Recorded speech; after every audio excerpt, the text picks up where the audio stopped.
Quienes habla Gisela Lizeth Pérez Obispo de la carrera de Contabilidad del octavo ciclo de la Universidad Autónoma del Perú. La asignatura Auditoría Financiera y Peritaje Contable está a cargo del docente Hugo Emilio Gallegos Montalvo. El día de hoy le voy a hablar de lo que es la pericia, el informe pericial. ¿Qué es un informe pericial? Un informe pericial es un documento técnico elaborado por un perito que tiene como finalidad ayudar a una autoridad, ¿no? Como un juez o un fiscal, a que pueda comprender los aspectos complejos o especializados en un caso. Esto se utiliza como prueba pericial, es decir, un medio probatorio reconocido legalmente y permite demostrar o explicar o aclarar algunos hechos ocurridos que requieren el conocimiento de profesionales específicos, ya sea en temas de contabilidad, medicina, psicología o experiencia técnica. No se trata de una simple opinión, es una conclusión profesional fundamentada y basada con evidencias, documentos, cálculos, análisis. ¿Quién elabora un informe pericial? Este es elaborado por un perito, que es un profesional con conocimientos técnicos o científicos reconocidos, ¿no?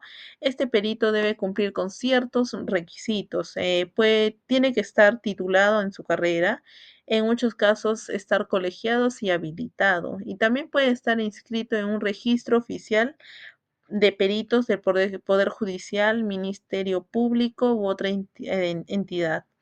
Existen dos tipos de perito, el perito de parte y el perito judicial o oficial. ¿Qué es el perito de parte? Pues lo contrata una de las partes del proceso. Y el perito judicial oficial lo designa directamente el juez y su participación es imparcial. ¿Qué contiene un informe pericial? Bueno, pues un informe pericial, sigue una estructura clara y profesional. Por lo general incluye lo que son los siguientes elementos, ¿no? Pues la portada, la presentación del caso, el objeto de pericia, puntos de materia de pericia, la base legal técnica, la metodología, etcétera, ¿no? Bueno, en portada y presentación de caso, estos se van con los datos del perito, la autoridad que lo solicita y la fecha. En el objeto de pericia se define qué se va a analizar. En los puntos de materia de pericia son las preguntas que debe responder el perito.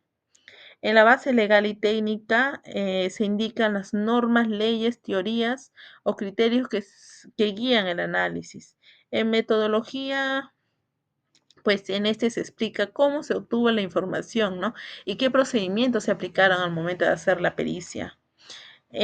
También el análisis técnico. En el análisis técnico, pues aquí se hace todo lo que es el desarrollo del caso, con los cálculos, comparaciones, la interpretación de datos o pruebas.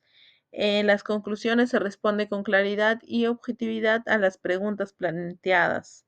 En los anexos, pues incluyen los documentos, los gráficos, imágenes, informes o cualquier otra evidencia usada para poder sustentar el análisis.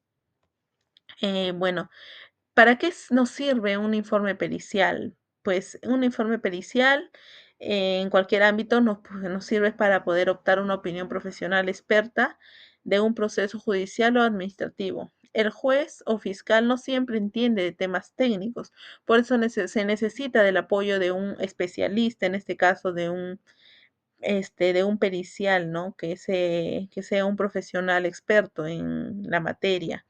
El informe puede influir directamente en la sustentación, en la sentencia, en la sanción o resolución. Se utiliza en muchos tipos de casos.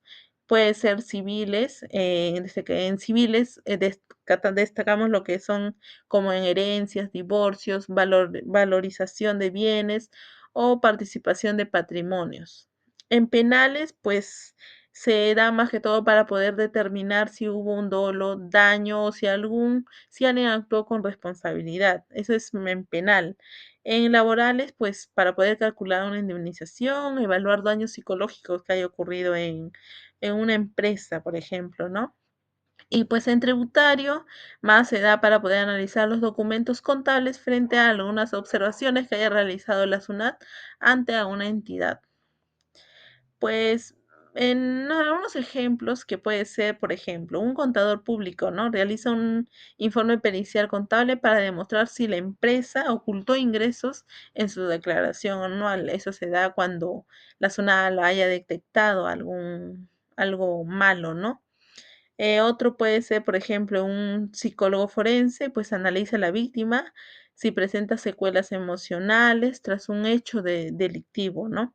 Esos son algunos ejemplos el informe puede cambiar completamente, ¿no? Según el rumbo del caso, porque aporta las pruebas profesionales y objetivas. Pues el informe pericial es un documento elaborado más que todo por un experto que responde a las preguntas técnicas dentro de un proceso legal. Su función más que todo es poder aclarar las situaciones complejas con base científica, contable, médica, psicológica o de otra especialidad, ¿no? Es una herramienta muy esencial para que las autoridades puedan tomar las decisiones justas basadas en evidencias técnicas y objetivas. Bueno, ahora les voy a presentar un ejemplo de un caso realizado con nuestro grupo, lo que es un informe pericial, pero en este caso por delito de lavado de activos. Como podemos observar acá, este es el informe pericial, ¿no? Un dictamen pericial, pues como podemos observar, tiene lo que es el expediente, el especialista, la sumilla, que nos dice que presenta informe pericial penal, en este caso es penal. Dictamen pericial, ¿no? El señor juez del primer juzgado penal de investigación preparatoria de Corte Suprema de Justicia de Ayacucho, ¿no? El perito contador público, como podemos observar, es un contador público, el perito, como hemos dicho, tiene que ser un profesional, ¿no? Acá están sus datos, su DNI, la matrícula profesional, perito judicial inscrito y habilitado. En este caso sí está habilitado, era uno de los requisitos que se pedía para que sea un perito. Entonces es habilitado en el Registro Nacional de Peritos con domicilio tal en el caso. Bueno, en este caso con la resolución 9 de fecha 4 de abril de 2025, pues se designa como perito contable penal al señor en este caso, en la investigación en contra del señor Julio César. Bueno, pues en este caso, como ejemplo que hemos puesto, es un delito de lavado de activos agravado, ¿no? En agravio del Estado peruano, a efectos de emitir dictamen técnico respecto a los movimientos económicos, bancarios y patrimoniales del investigado, ¿no? Así como operaciones sospechosas reportadas por la UIF Perú de conformidad de lo dispuesto por su despacho y en mérito a la documentación de la obra del expediente fiscal y judicial, así como lo remitido por la UIF, ¿no? Pues se presenta en el informe peritaje contable penal bajo la siguiente estructura, pues se presentan los antecedentes, el objetivo de la pericia, el examen pericial que se realiza y al final da lo que son las conclusiones, ¿no? En este caso, pues los antecedentes que se coloca acá, todos los antecedentes del caso, tenemos el objeto de la pericia, ¿no? En este caso, ¿cuál es el objeto? Pues en el siguiente peritaje, su objetivo principal es poder determinar que examinar la documentación de la obra en el expediente judicial y fiscal, así como los reportes remitidos por la unidad de inteligencia financiera, ¿no? Con el fin de analizar los movimientos financieros y bancarios, ya que es al investigado Julio César, ¿no? Poder verificar la correspondencia desproporción existente en los ingresos declarados. Este está siendo investigado por la SUNAT o otras entidades frente a los bienes adquiridos, ¿no? Identificar la existencia de desbalance patrimonial injustificado conforme a lo dispuesto en el artículo 3 del decreto legislativo 1106. Determinar si los bienes y fondos involucrados presentan indicios razonables de proceder a actividades ilícitas, constituyéndose como posibles delitos precedentales. Establecer también si se figura un delito de lavado de activos, ¿no? Ya que en este caso es una denuncia por lavado de activos, ¿no? Del señor Julio César, en cualquiera de sus fases, mediante el uso en este caso de las empresas fachadas, ¿no? testaferros, fraccionamiento de depósitos y transferencias internacionales injustificadas. Emitir un informe técnico contable que permita al órgano jurisdiccional contar con elementos objetivos para analizar el caso. Bueno, en el examen pericial, pues podemos observar que previa revisión de documentación que obra el expediente de autos con carta tal del 10 de abril de 2025 se ha solicitado a las entidades correspondientes del Ministerio Público la remisión certificada de los siguientes documentos necesarios. Pues se presenta lo que es el reporte de operación sospechosa, ¿no? Las constancias de declaraciones juradas de impuestos a la renta del investigado del año 2021 al 2024, los extractos bancarios de las cuentas personales, también y de corporativos investigados en los bancos, en este caso BBVA, BCP, Interbank y Scotiabank. Las escrituras públicas de compra de inmuebles ubicados en las ciudades de Ayacucho y Lima. Los contratos de compra y venta de vehículos de alta gama adquiridos entre 2022 y 2024. La documentación contable y tributaria de las empresas vinculadas al investigado, el reporte de transferencias internacionales, las copias de declaraciones de bienes y rentas presentadas ante la Contraloría. Otra documentación financiera y registral vinculadas a las actividades económicas del investigado, en este caso del señor Julio César. Bueno, por esto, no obstante, el investigado se abstuvo a presentar declaraciones juradas y registros contables de su empresa, argumentando reserva empresarial. En este caso, el investigado no quiso presentar lo que son los documentos que se le pidieron, ¿no? Y en esta negativa limite el alcance integral del análisis. Sin embargo, se ha considerado suficiente información obtenida en fuentes oficiales que son como la UIF, la SUNAT, registros públicos y entidades financieras para poder realizar el dictamen técnico, ¿no?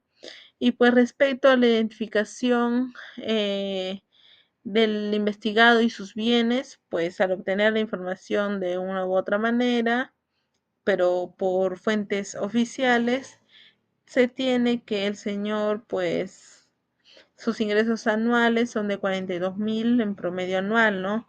Como podemos observar en este cuadro, pues sus bienes adquiridos en el mismo periodo, que es de entre 2021 y 2024, pues la compra de 3 inmuebles en Ayacucho y Lima por un monto de 920.000 soles. La compra de 2 vehículos de alta gama por un monto de 340.000 soles.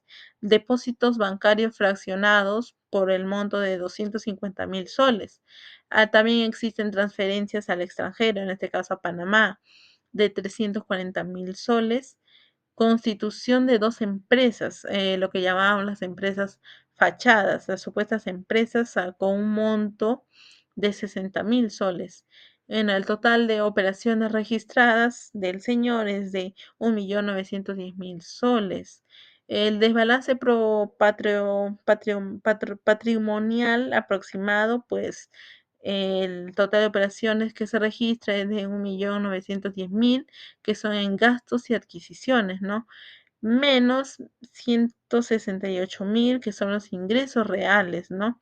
En este caso, lo que se puede observar, se ha observado en este informe, pues es un desbalance, hay un monto injustificado de 1.742.000, ¿no? Que es muy obvio. Entonces, respecto a las operaciones sospechosas detectadas, pues del análisis de reporte de operación sospechosa, pues se puede verificar que se identifican 63 depósitos en efectivo realizados por el investigado entre los años 2022 y 2024, con montos menores a 10.000, ¿no? Realizados a diferentes agencias.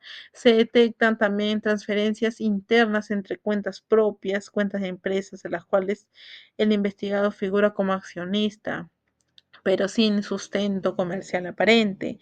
Se encontraron actas de constitución de 2 empresas en Ayacucho y Lima,